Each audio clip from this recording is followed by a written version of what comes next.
What's going on, Miami Heat Nation, man? We have a special guest on the TV, well, on the show today. My man, Ant Donardo, man. And I will say, I want to give him a big shout out because he's been hooking me up with the thumbnails, man. So, look, I don't know if you want this out, but if you guys want thumbnails and y'all like, do YouTube videos too, man, he'll definitely hook you up with that too, man, because he changed my whole channel presentation. It looks beautiful. So, shout out to him.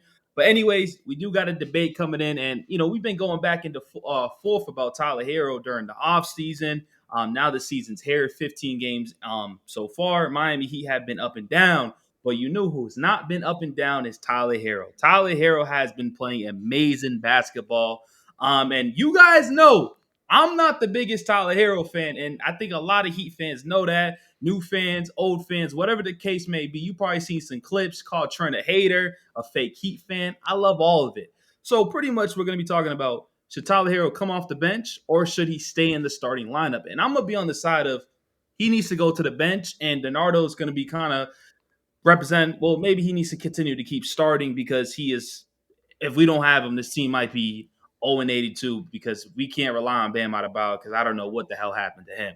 So I kind of want to see your point of view on the side of why do you think we need to keep starting Tyler Herro? Because there's stuff that's already backing up why Tyler Herro is a great bench player, and this team still provides. It's still good with him coming off the bench too. So it's your time to shine, Anthony Donardo. So before we get started, man, I gotta put this man. You see who it is right here, Tyler. I want him sitting right here, staring at you all video. When you about to spit this blasphemy that I know you about to spit, every time you about to say something stupid, I want you to look at him right up here and think before you speak. That's all I ask. No, but for real, I appreciate you having me on. And you really, if you haven't been called a Tyler Herro hater, are you even a Miami Heat content creator? Because at some point over the last 5 seasons, if you say one slightly negative thing about Tyler Herro, all the Hero stands will be coming at you, calling you a hater. Which, case in point, people think I'm a Tyler Herro hater. And when they call me that, I point them in the direction of guys like you and Royal A. Shepherd. But anyways, part of the reason that people thought I was a Herro hater is because I was like you once. I had the untrained eye, as Spolstra likes to say. But no, for real, I thought Tyler should come off the bench because he used to stagnate the offense entirely. We saw him in the bench role a few seasons ago where he thrived. The team was the number 1 seed. He won Sixth Man of the Year. And then you insert him into the starting lineup the following seasons, and it wasn't great. You had him taking the ball out of the guys' hands like Jimmy Butler and Bam Adebayo. That's not optimal. The way those guys get to the rim, the efficiency on their shots is incredible. Anytime you're removing those looks for a guy in Tyler Herro who was taking isolation long twos, it was terrible. But Tyler heard the criticism. He heard the slander. He heard Pat Riley say all these negative things about him in the postseason presser. And he took that to heart, got his ass into the gym, got a buzz cut, and came into this season with a completely different mindset. The thing that Spoelstra preached all offseason is eliminate the bad twos, the long middies. He said, get to the rim and take threes. That's what the analytics say, and that's what a smart shot. And Tyler Herro has been the epitome of that, truly just having one of the all-time shooting seasons in Heat history at this point. So I'm very curious to hear why you think he would be more optimal coming off the bench. So first thing first, I will, like I said, I want to give him his props, but the reason why I want him coming off the bench is for several reasons, right? And people are going to be like, "Well, those are different teams and this and that." Cool. Everybody remembers the year the Miami Heat was great, and I'm talking about in the regular season wise, that 2021 year, 22 season where the Miami Heat was 53 and 29. And I'm a very big seed person, right? When you look at the Boston Celtics last year, they had the best record throughout, and everybody said they got an easy out. At the end of the day, they got the easiest matchups because they took care of regular season. And if you take care of the regular season, you get the easy matchups in the playoffs, and they eventually win a championship. Whatever, right? So that's the year Tyler Herro was coming off the bench. Tyler Herro also won the Sixth Man of the Year that season. And I feel with Tyler Herro's style of play, with Terry Rozier on the roster, it makes it a little bit tough for Terry, right? It's one of them is not going to be able to play their full potential. And personally, in my opinion, I think this is the last season where the Miami Heat have this core together. Somebody's getting traded. It's either Terry, Jimmy, Tyler. One of these players are gone. I don't think they keep this core together. And so if you want your full potential with Terry Rozier, Terry and Tyler, I just don't think they can play together in the sense of Terry's with his full potential. Everybody knows how good Terry was with Charlotte, and even with the Boston Celtics at a point in time. And also, you can also bring up Perry coming off the bench. He did not play that great with Boston. He needs to be a starter. We already seen the data and the proof of Tyler being good coming off the bench.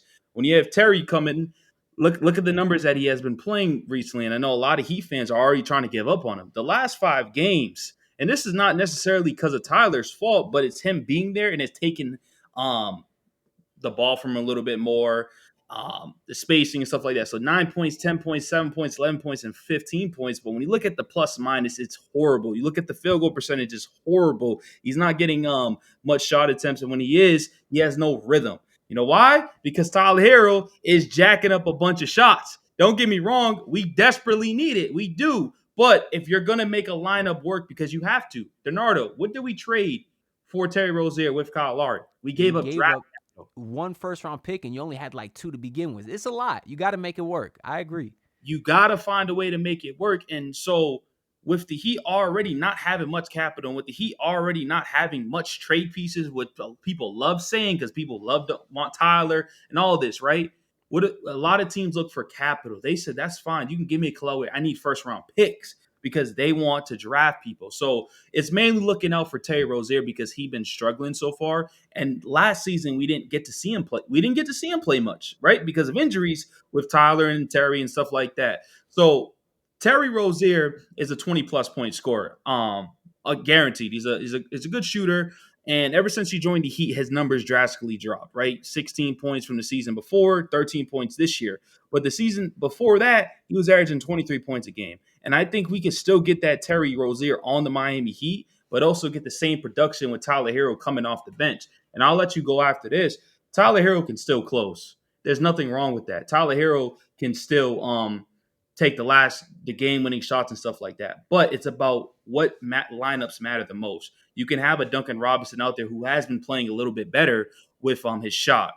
And Duncan, Bam Adebayo already have a good connection. Duncan and Jimmy, Terry, and all these shooters, I think it just personally makes more sense for me to have Tyler come off the bench. He can run his own unit, and Terry can play Terry basketball, possibly look like Charlotte Terry, whatever the case may be. And I think both units will look pretty good, and we can stay competitive.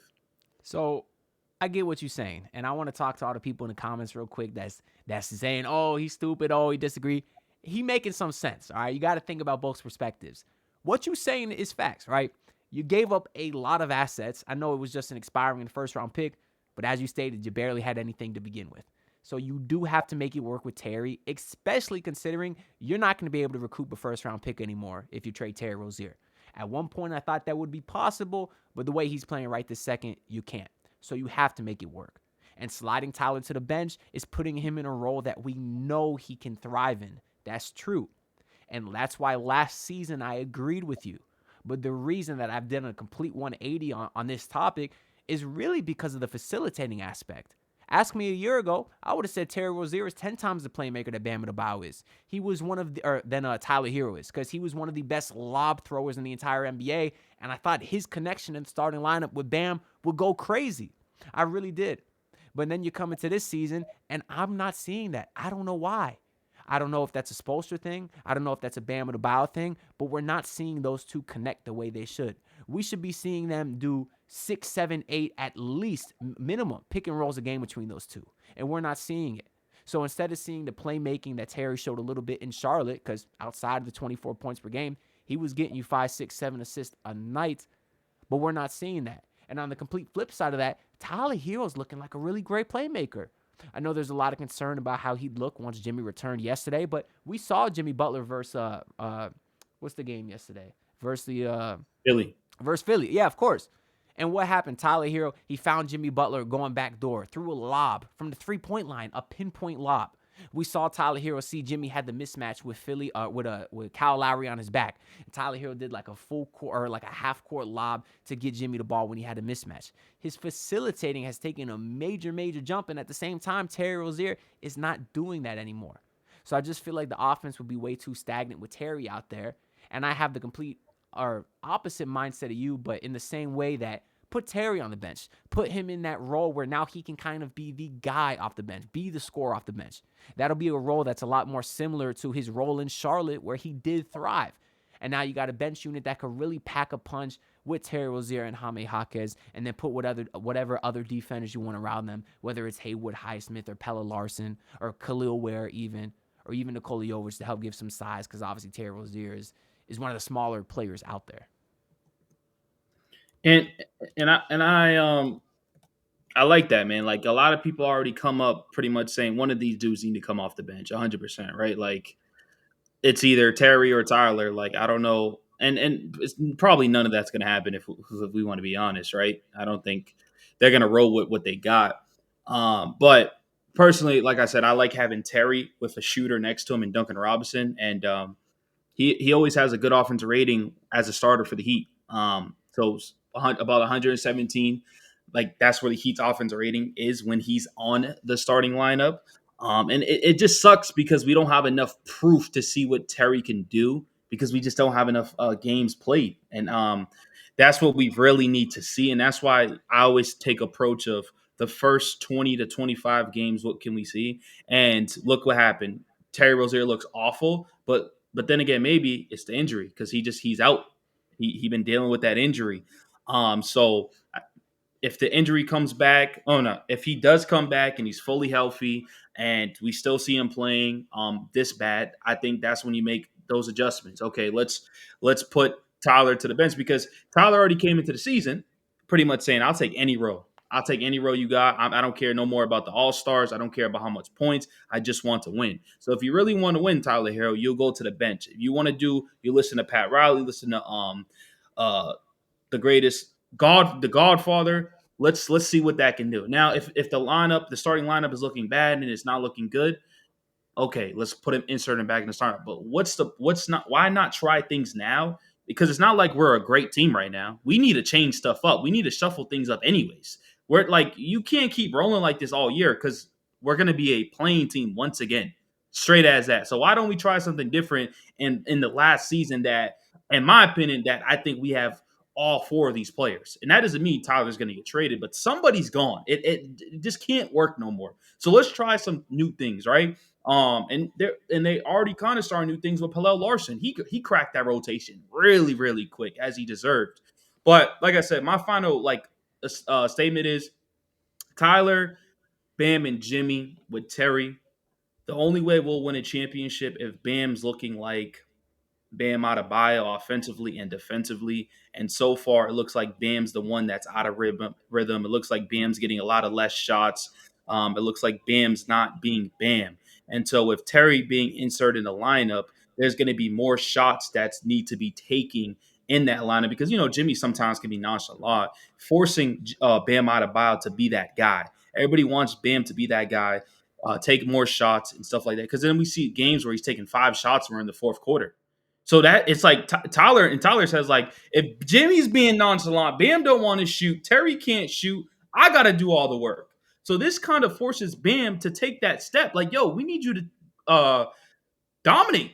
Simple as that. So then maybe we get to see two things in one if we put Tyler to the bench. More offensive games for Bam because we're going to need it. And Terry Rozier to play a little bit better. And hopefully they get the chemistry with him and Bam to continue to run those pick and rolls, pick and lobs, whatever the case may be. So that's kind of how we'll close it off. And then, like I said, Tyler, you get to take all the shots in the world that you want. You still get the thing to close. That doesn't necessarily mean Terry needs to close because his defense is not that great. At least Tyler's out there trying. So I'm going to always go for what's best for the team. And I personally think that's what's best for the team, having Tyler come off the bench and having Duncan insert and Terry in the starting lineup with Jimmy Bam. And it could be Jovic, Haywood Highsmith, or whatever the case may be. Yeah, no, you bring up some good points again. So kind of to come to a consensus here, Tyler's mindset has changed, right? That's one of the best things. In the past, he would have never wanted to come off the bench. We always said, hey, Tyler, you don't have to start. You're going to play starter minutes and you are going to close. He should have been happy with that. But in the past, he was obviously a bit younger, a bit more immature. He didn't understand that. But now he does. I do think he'd be okay in that role. And to your point, the last time the Heat were not a play-in team, Tyler Herro was coming off the bench. That's just the facts of the matter.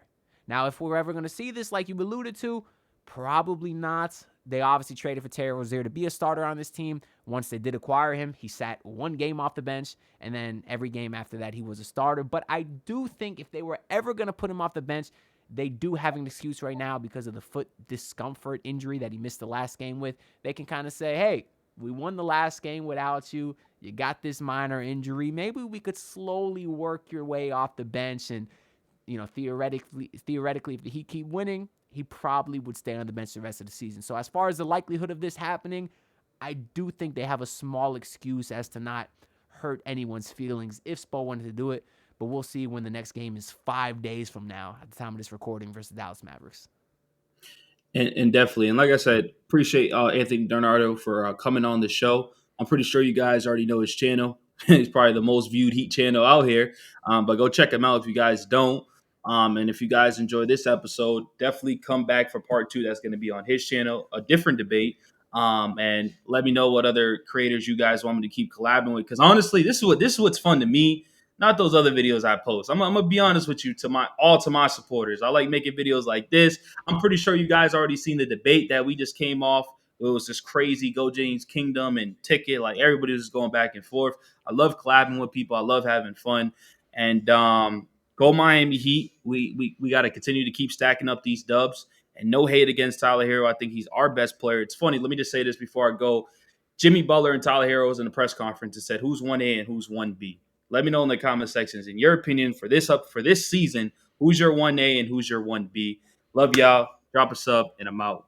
Hey, Peace. real quick before I end it here, shout out to Trent, man. We said in the DMs about 3 months ago, we going to have this debate once Tyler scores 30. This man kept his word. So shout out to him. Make sure y'all check out part 2 on my channel where we're going to discuss if you should trade Tyler Herro or not.